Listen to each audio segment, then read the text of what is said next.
आज जो हमारे गेस्ट है अभी पीछे यहाँ पर बैक स्टेज पर, उनकी अपनी एक कंपनी है जिसका कि नाम आई एम 100% श्योर आप सबने सुना होगा। उनकी कंपनी का नाम है मोबीक्विक। कितनों ने सुना है? हाथ ऊपर करिए। Please give an energetic and warm welcome to the founder of MobiKwik, mister Vipin.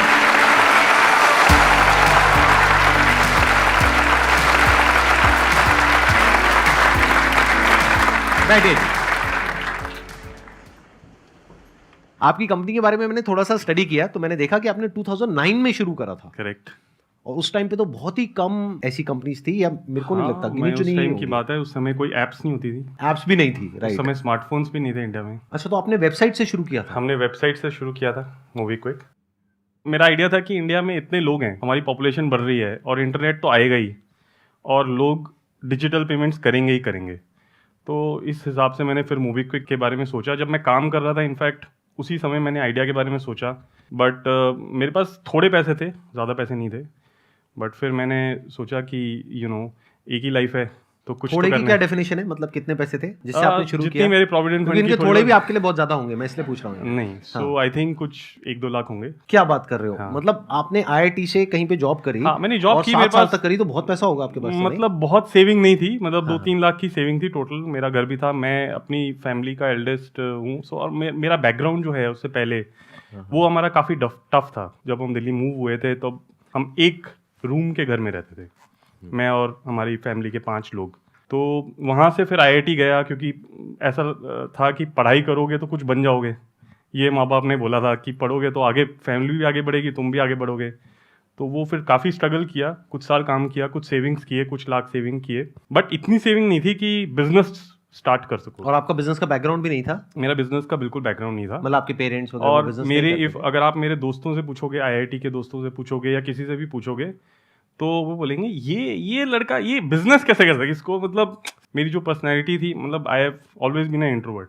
मैं हमेशा से इंट्रोवर्ट था, मुझे लोगों से बातें, मैं सिर्फ पढ़ाई करता था। तो इसलिए IIT गया। IIT में भी मैं अबव एवरेज था, बट मेरा कोई बहुत ज़्यादा सोशल सर्कल नहीं था, ना ही मैं कोई एक्स्ट्रा करिकुलर एक्टिविटीज़ में कोई बहुत स्ट्रांग नहीं था। अब ये I think I am an accidental entrepreneur. मैंने ये ज़्यादा नहीं सोचा कि इसमें बहुत ज़्यादा पैसे कैसे बनेंगे या क्या रेवेन्यू स्ट्रीम होगा, बट एक चीज़ क्लियर थी कि ये मार्केट बहुत बड़ी होने वाली है।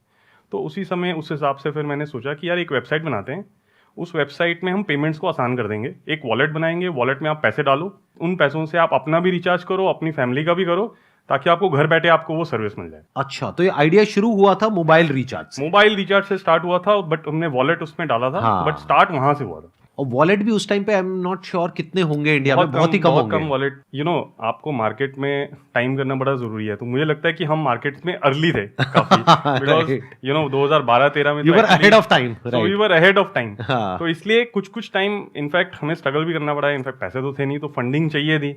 अब हमने घर से ही स्टार्ट किया था। इनफैक्ट मेरे पास कोई ऑफिस नहीं था, बिकॉज ऑफिस लेने के। और वेबसाइट कैसे बनाई आपने? खुद ही बनाई या किसी ने बनवाई? हमने खुद बनाई, कुछ फ्रेंड्स के थ्रू बनवाई। मैंने खुद कोडिंग की है। तो क्या इसमें कोई चैलेंज नहीं आया आपको बहुत बड़ा? क्योंकि जब मोबाइल का आपने रिचार्ज किया तो मोबाइल कंपनी से तो टाई अप करना पड़ेगा ना? मोबाइल कंपनी से टाई अप करने की बहुत कोशिश की, कुछ कंपनी से किया, कुछ कंपनी से नहीं किया, कुछ बाकी एग्रीगेटर्स के थ्रू किया कि कुछ लोगों के पास कनेक्शन थे तो वो थर्ड पार्टी से कनेक्ट करवाया, तो जाके खुद बिजनेस डेवलपमेंट किया। इनफैक्ट मैं करोल बाग में आता था, एक कंपनी के साथ टाई अप किया जिसके पास उन टेलीकॉम कंपनी तो आपने किसी मीडिएटर से टाई अप किया? पहले मैंने मीडिएटर से टाई अप किया, बिकॉज अगर मैं एयरटेल या वोडाफोन के ऑफिस में जाता तो बोलते तुम कौन हो, राइट, वो बात ही नहीं करते।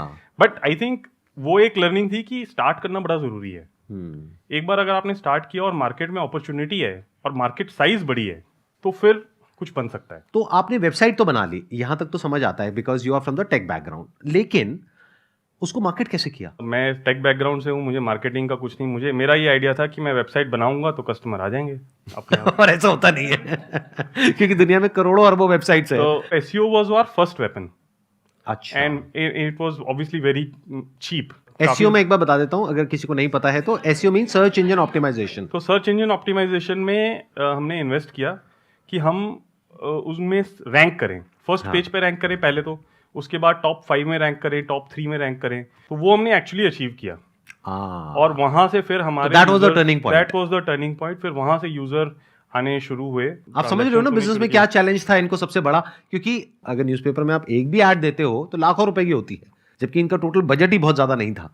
तो इन्होंने क्या किया, सर्च इंजन ऑप्टिमाइजेशन, क्योंकि उसमें कॉस्ट नहीं लगती है, उसमें टाइम लगता है, उसमें टाइम लगता है, एफर्ट लगता है, और इंटेलिजेंस लगती है। हाँ, गूगल का एल्गोरिदम समझना पड़ता है, मतलब उसमें कीवर्ड्स यूज करने पड़ते हैं बहुत सारे, ताकि अब जैसे अगर एयरटेल का रिचार्ज किसी को ढूंढना है तो एयरटेल रिचार्ज डालेगा गूगल में, तो उस पर आपका रैंक आना चाहिए। अगर उसमें रैंक आएगा और उसमें फिर ट्रैफिक अच्छा है तो फिर आपके पास ऑटोमेटिकली लोग आएंगे। अब यहाँ पर सर पॉइंट आता है कि आपने 1-2 साल इस तरीके से चलाया, तो फंडिंग किस पॉइंट पे जाकर के आपने रेस करी? फंडिंग हमने एक्चुअली, हमारा पहले ऑफिस दिल्ली में था, हम द्वारका में रहते थे, तो वहाँ पे हमने एक्चुअली अपार्टमेंट डीडीए फ्लैट के अंदर पहला ऑफिस सेटअप किया था।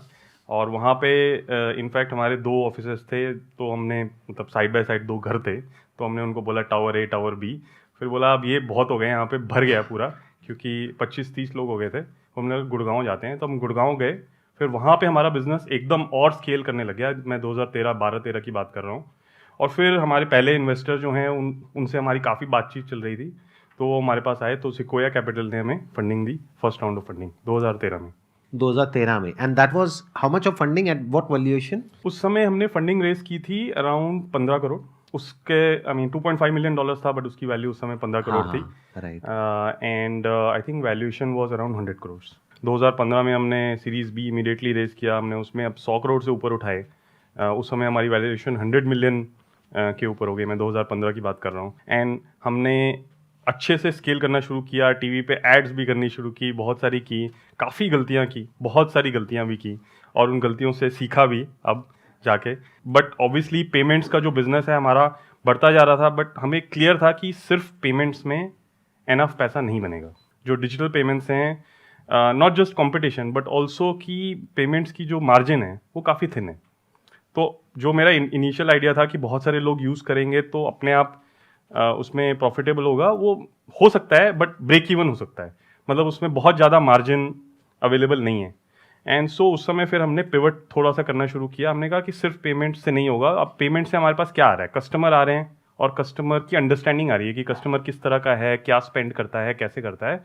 तो फिर हमने और मार्केट को स्टडी किया और हमने समझने की कोशिश की कि मार्केट में ज़रूरत क्या है, किस चीज़ की ज़रूरत है। तो उससे हमें फिगर आउट हुआ कि मार्केट में ज़रूरत है क्रेडिट की, डिजिटल क्रेडिट की या लोन्स की, because India is one of the most under penetrated markets credit का। इंडिया में इतने सालों के बाद भी अभी 2 करोड़ या 3 करोड़ लोगों के पास ही क्रेडिट कार्ड है। अब आप बैंक के पास जाते हो लोन लेने, स्पेशली अगर आप मिडिल इनकम या लोअर मिडिल इनकम स्टेटा में हो, तो आपको इतनी इजीली लोन मिलता भी नहीं है। अनसिक्योर्ड तो बिल्कुल भी नहीं मिलता। आपको 2 व्हीलर मिल जाएगा, कुछ और मिल जाएगा, बट इजीली आपको पैसे मिलेंगे नहीं। और इंडिया में ऐसे बहुत सारे सेल्फ एम्प्लॉयड लोग हैं जिनको पैसे की ज़रूरत है, बहुत सारे लोगों को कैश रिक्वायरमेंट होती है, क्रेडिट कार्ड नहीं है। तो फिर हमने क्रेडिट का बिजनेस शुरू किया। हमने बोला कि इस पेमेंट्स बिजनेस के साथ हम क्रेडिट बिजनेस जोड़ेंगे, तो उसमें ऑल टुगेदर एक नया बिजनेस वर्टिकल हमने खड़ा किया, जो कि आज हमारा एक्चुअली सबसे नंबर 1 वर्टिकल है। वो पेमेंट से भी बड़ा वर्टिकल हो चुका है। ये आपने कब किया शुरू? ये हमने शुरू किया अराउंड 2018 में। 2018 में। ये बहुत इंपॉर्टेंट पिवट है। देखो, पिवट भी एक वर्ड है, उसको आप जा करके सर्च कर सकते हैं गूगल में और समझ सकते हैं क्या होता है पिवट का मतलब क्या है कि बिजनेस हम कर रहे हैं मान लो पिछले कुछ सालों से, फिर एक ऐसा पॉइंट आ गया जहां पे जा करके हमको लग रहा है कि या तो यहां से आगे बिजनेस नहीं बढ़ रहा है या नीचे गिर रहा है, तो हमको कुछ और करना होता है जहां से कि रेवेन्यू में वापस से ग्रोथ आए।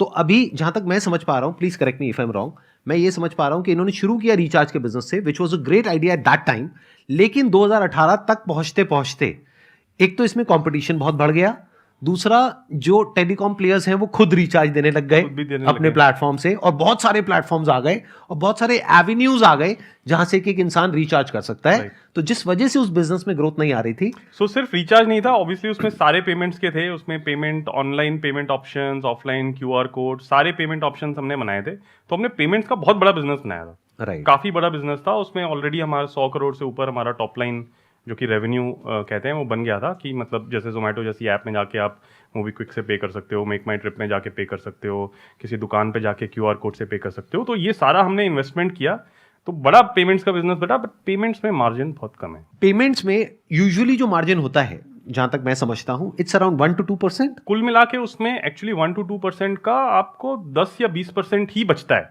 1 to 2% का भी 10-20% बचता है। 10-20% इन अदर वर्ड्स कि अगर 100 करोड़ की आपने सेल करी तो उसमें से पहले आपको बचा 1 या 2%, उसका भी सारे खर्चे निकालने के बाद में, बीच में बहुत सारी कॉस्ट है, उसका भी आपको बचा 10-20 लाख रुपए। करेक्ट। तब इन्होंने पिवट किया, इन्होंने कहा कि किसी हाई मार्जिन बिजनेस में जाते हैं which is consumer loans, that too unsecured, right? Too unsecured, fully unsecured. Is it not covered under the rules and regulations of NBFC या बैंक, या आप ऐसे कैसे कर सकते हैं? मतलब ये मैं समझना चाहूंगा। तो हम एक प्लेटफॉर्म है, हाँ, हम क्या करते हैं, हम दूसरी एनबीएफसीज और इनफैक्ट बैंक्स के साथ भी हाँ, जुड़ के काम करते हैं। हाँ, तो जो लोन देता है, जो पैसे आते हैं, वो हमारे नहीं है, ओह गॉट इट, वो आते हैं किसी हमारे पार्टनर से। हमारे 2-3-4 बड़े बड़े पार्टनर हैं, तो उनके साथ हमारा टाई अप है। तो पैसा वहां से आता है, कस्टमर बेस आपका हो गया। कस्टमर बेस हमारा है, कस्टमर हमारी ऐप पे है, कस्टमर उस लोन को हमारी ऐप में एक्सेस करता है और यूज करता है। फिर जब वो रीपे करता है तो वापस वो उसी लेंडर के पास जाता है, जो भी एनबीएफसी है और बैंक है। और आपको उसमें रेवेन्यू शेयरिंग अरेंजमेंट हमारा बीच में फीस है, हम मर्चेंट से पैसा कमाते हैं, काफी सारे अलग अलग कमर्शियल एंगल हैं। पहले ये जिस बिजनेस मॉडल में थे 2018 तक, 2009 से 2018 तक, इनको एक मिला first mover advantage and they were ahead of time.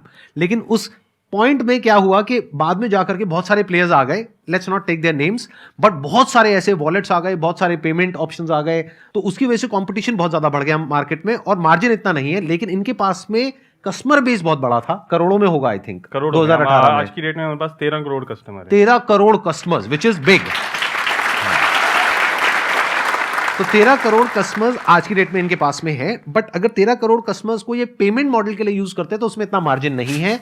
लेकिन अगर उनको आप अपने वॉलेट में लोन देते हैं, एक काइंड ऑफ पर्सनल लोन हो गया जो किसी एनबीएफसी से या बैंक से टाइप करके हो गया, तो अगर उसमें वो एनबीएफसी चार्ज करती है एक्स अमाउंट, मान लो उस लोन के ऊपर साल का अगर आप लेट पे करते हो तो 18% लगता है, तो 18% में से एक एक्स अमाउंट इनको मिलेगा, प्लस जब आप लेट पे करोगे तो उसकी थोड़ी सी फीस होगी जो इनको मिलेगी। तो वो सारे जो एंगल्स हैं उन सब में हमारा कुछ कुछ हिस्सा है। हाँ, जो भी कस्टमर पे करेगा कुछ हिस्सा हमारा है और बाकी हिस्सा हमारे पार्टनर का है। तो आप पूछोगे कि वो पार्टनर हमारे साथ क्यों बिजनेस करना चाहता है, बिकॉज मोस्टली जो बहुत सारे बैंक्स और एनबीएफसी उनके पास इतने कस्टमर ही नहीं है। राइट, उनको तो फ्री में डेटा मिल गया ना। इसको ऐसे समझो कि मतलब एक एनबीएफसी है, एक बैंक है, अगर उनको नया कस्टमर चाहिए और वो भी विद डेटा, जिसके बेस पे इनको पता है कि वो जो कस्टमर है उसकी पेइंग कैपेसिटी कैसी है based upon his spending capacity, तो उससे इनके पास में डेटा है। तो एनबीएफसी को और बैंक को क्या बेनिफिट हुआ, बिना एडवर्टाइजिंग करे, बिना मार्केटिंग करे, फ्री में उनको एक कस्टमर मिल गया बिना किसी कॉस्ट के, और प्रॉफिटेबल बिजनेस बना उनका। Now what I want to understand is कि 2018 में आपने पिवट किया था, यानी 2018 में आपने ये बिजनेस मॉडल में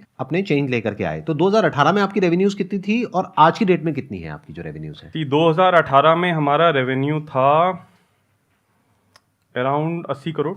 80 करोड़ हो गया इनका ग्रॉस मार्जिन, जिसमें से और एक्सपेंसेस निकलेंगे करेंगे। But till that time you were loss making? We were loss making. उस साल हमारा लॉस था कुछ आई थिंक 128 करोड़। 128 करोड़ का लॉस था। और अब करंट पोजीशन क्या है, 80 करोड़ से कहां पहुंच गए और लॉस है या प्रॉफिट है? लास्ट ईयर हमने 550 करोड़ का रेवेन्यू किया है। 5 साल में आप 80 करोड़ से 550 करोड़ पे गए हैं। That is a big achievement. And is it profitable now or is it still under losses? 100% profitable, but last year हमने 2 क्वार्टर फुल प्रॉफिटेबल किए थे and that is the current state. मतलब तो हम बेसिकली बहुत करीब हैं ब्रेक इवन के, ब्रेक इवन पे हैं हम, बट अभी हम बहुत सारा प्रॉफिट या कैश फ्लो नहीं जनरेट कर रहे हैं, but we are break even, we are not losing money. Sir मेरा क्वेश्चन ये था कि आपने बताया कि मोबीक्विक में आप पे लेटर और लोन ऑप्शन देते हैं, तो उसमें कुछ परसेंटेज ऑफ लोग ऐसे भी होते होंगे जो पे ही ना करें, पे ही नहीं करते होंगे, तो उनका आप क्या करते हैं? तो उनके लिए प्रोसेस होता है हमारा, एक उनको हम रिमाइंडर्स भेजते हैं, नोटिफिकेशंस करते हैं, फिर हमारे पास कॉल सेंटर है, उनसे कॉलिंग कराते हैं, उनको बोलते हैं सर प्लीज पे करिए। इनके पूछने का मतलब है, मतलब गुंडे बदमाश घर जाते हैं, नहीं जाते हैं? नहीं, मतलब ये शायद इसलिए पूछ रहे हैं कि ये आपकी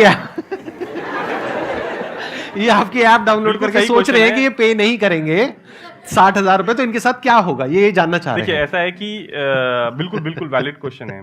10 साल 15 साल पहले इंडिया में जो होता था अब वो नहीं होता है। जो हमारे रेगुलेटर भी हैं, जो आरबीआई भी हैं, ये बहुत स्ट्रिक्ट हैं कलेक्शंस को लेके। आप कैसे कलेक्ट कर सकते हो, क्या कर सकते हो, क्या प्रोसेस, उसका पूरा फ्रेमवर्क, स्कोप वगैरह किस तरीके से कर सकते हो।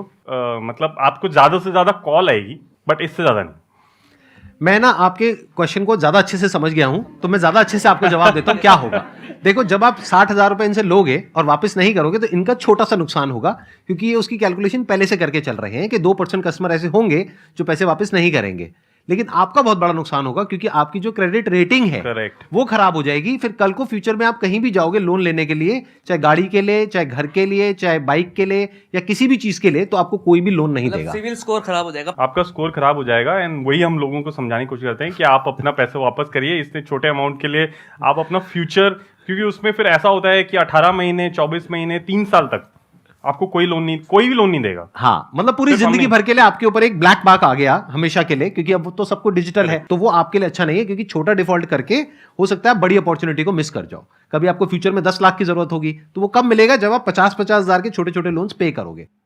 अल्टीमेटली इसमें लोन पे करने में आपका फायदा है, मतलब इस तरीके से हमको समझना होगा। तो लोन पे करना होगा, मतलब मर्जी आपकी। सर ये पूछ रहे हैं कि लोन पे करना होगा या नहीं, मतलब आप क्या सजेस्ट करते हैं? हाँ, आपको करना चाहिए, बट इससे ज्यादा नहीं बोल पाऊंगा। Thank you sir. मतलब कोई आपके घर तो नहीं आएगा, लेकिन फ्यूचर में आपके लिए लोन मिलने की जो पॉसिबिलिटी है वो क्लोज हो जाएगी। तो वो आपको डिसीजन लेना है कि एक शॉर्ट टर्म गेन के लिए क्या लॉन्ग टर्म में अपनी पूरी लाइफ को खराब करना है, इन द सेंस कि अपनी क्रेडिट रेटिंग को खराब करना है, या फिर शॉर्ट टर्म के बारे में नहीं सोचना है, लॉन्ग टर्म के बारे में सोचना है। तो वो आपके ऊपर है कि आपकी विजन शॉर्ट टर्म है, लॉन्ग टर्म है। हर तरह के लोग होते हैं, जैसे इनकी कैलकुलेशन के हिसाब से लगाया जाए तो 2-3% लोग ऐसे रहेंगे हमेशा जो लेंगे लोन और वापस नहीं करेंगे, बट वो इन्होंने ऑलरेडी फैक्टर इन किया हुआ है। सर मेरा क्वेश्चन ये था कि आपने बोला, मतलब स्टार्टिंग में जो आपने डेटा कलेक्ट किया वो उस बेसिस पे होगा कि यूजर्स कितना मतलब एक्टिव है आपकी उस पे, कैसे आप मतलब एनालाइज करते हैं कि कितना Right. पर्टिकुलर अमाउंट दिया जाएगा हर बंदे को? बहुत अच्छा question क्वेश्चन है, है, बहुत हाँ। अच्छा सवाल है। देखिए, मैंने जो आपको बताया था वो बहुत ही एक सिंपल एक्सप्लेनेशन था। एक्चुअली इसके पीछे ये एक चीज़ है जो स्टैटिक नहीं है, ये इवॉल्व हो रही है। और बिकॉज हमारी भी अंडरस्टैंडिंग इवॉल्व हो रही है, तो हमें आपके बारे में पता है कि आपने कौन सा फ़ोन यूज़ किया, उस फ़ोन का प्राइस क्या है, आप किस लोकेशन में ये यूज़ कर रहे हो, आप कितना फ्रीक्वेंटली यूज़ करते हो, क्या तरह की ट्रांजेक्शन्स करते हो, कितना पैसा स्पेंड करते हो, क्या आपके पास क्रेडिट कार्ड है या नहीं है, अगर आपके पास बैंक अकाउंट है तो कौन सा बैंक अकाउंट है।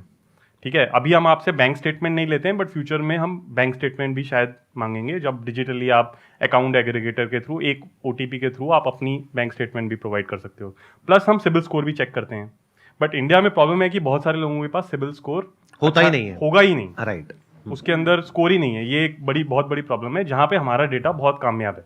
तो हमारा डेटा उसमें हेल्प करता है समझने के लिए कि आप अच्छे कस्टमर हो या नहीं। फिर उसके पीछे हमारे डेटा साइंटिस्ट लगे हैं जो कि उसको मॉडल करते हैं। मॉडल करने का मतलब they write algorithms and machine learning जिसको बोलते हैं, वो मशीन लर्निंग को यूज़ करके वो निकालते हैं कि इनमें से बेस्ट 10% कौन से हैं, उसके अगले 10% कौन से हैं, सो ऑन। पूरे कस्टमर्स को डिवाइड करते हैं एंड फिर उसके बेसिस पे हम सेलेक्ट करते हैं किसको हमें देना है, किसको नहीं देना है, और किसको कितना देना है। और मतलब किसको कहने का कितना ये देना है कि एक तो इनके पास में पहले से डेटा है। मानो आपने अपना नाम इनके सिस्टम में एंटर किया, तो ये कह रहे हैं 5 मिनट में लोन बता देंगे आपको कि कितना मिलेगा कितना नहीं। वो कैसे होगा? क्योंकि इन्होंने पहले ही अपने उस 12 करोड़ कस्टमर्स को सेग्रीगेट किया हुआ है।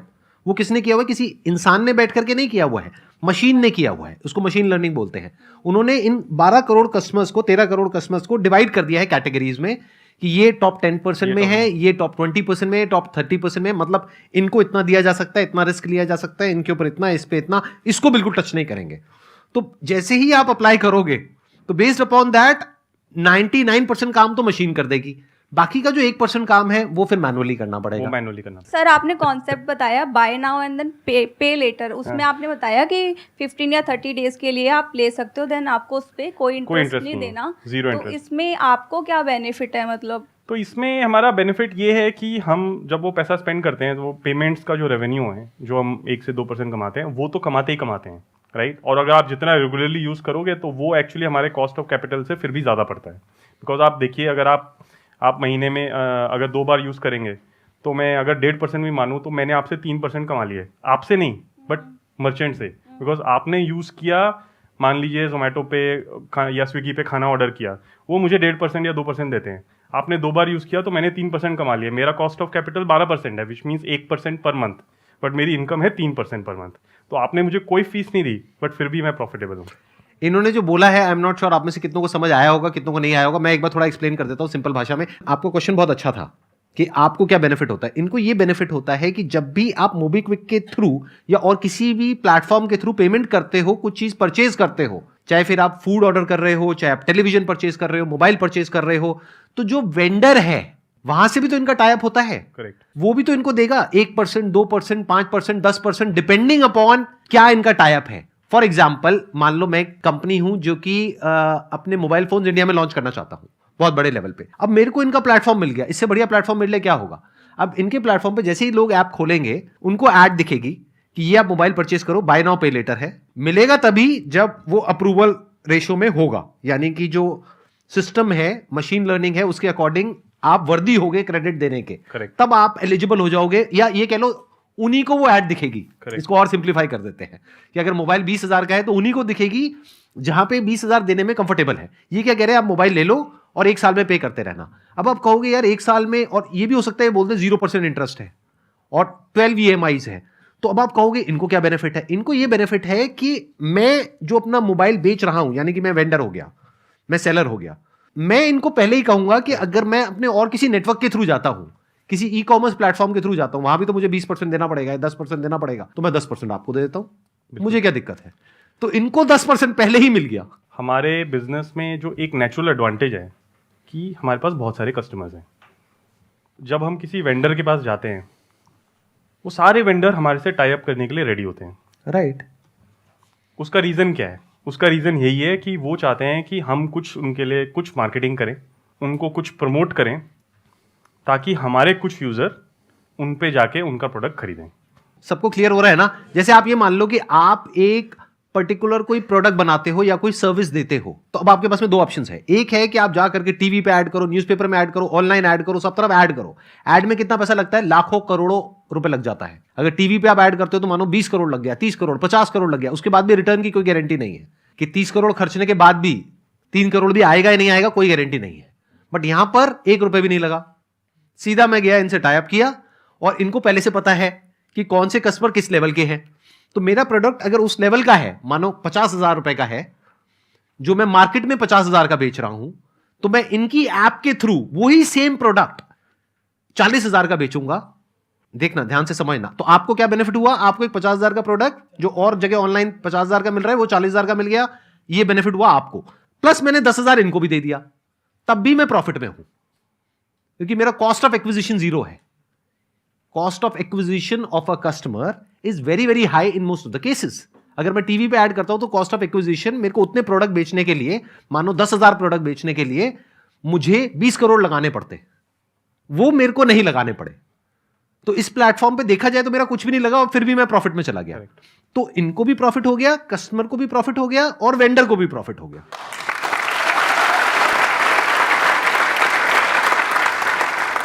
आपके शो में आके बहुत अच्छा लगा। मतलब मैंने आपके बारे में भी पढ़ा, आपने बहुत कमाल का काम किया है। So applause for sir. Thank you so much. I mean, आप जो कर रहे हो, this is real new India, right? In a way modern India, और जो मतलब कुछ साल पहले तक भी नहीं होता था, मतलब 5 साल 10 साल पहले भी नहीं होता था। तो really very good. So I am very excited, and also live audience के साथ इंटरेक्ट करके बहुत मज़ा आया।